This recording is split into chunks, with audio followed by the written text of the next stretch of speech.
Presented by SBR Music. Raja DJ Ram Pravesh, DJ Ram Pravesh, Gopalganj.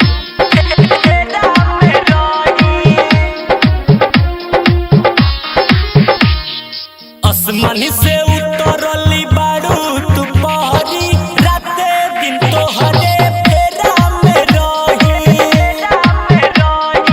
आसमानी से उतरली बारू तू पहरी राते दिन तोहरे फेरा में रही। देखी ना तू हक तो सुनो ये बाबू,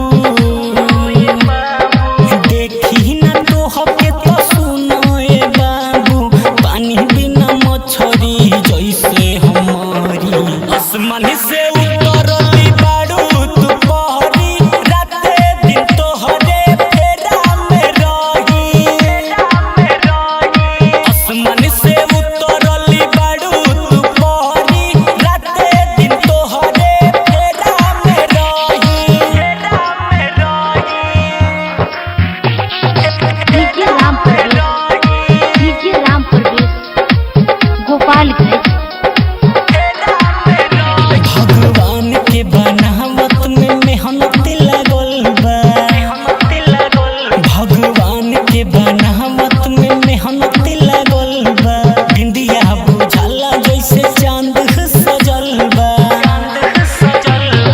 तोहर दीवाना बानी हम गोरिया, तोहर दीवाना बानी हम गोरिया।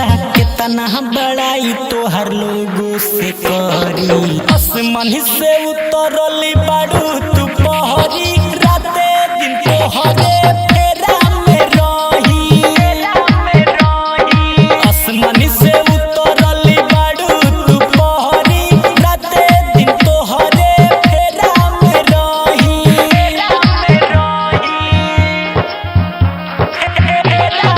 DJ Ram Pravesh, DJ Ram Pravesh, Gopalganj.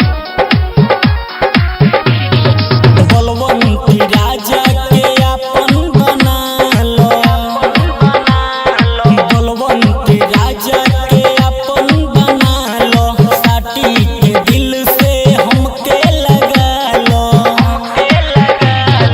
ऐसन दीवाना रहल जाई गोरिया, ऐसन दीवाना रहल जाई गोरिया। सगरो जमाना याद हो करी। आसमान से उतरली बारू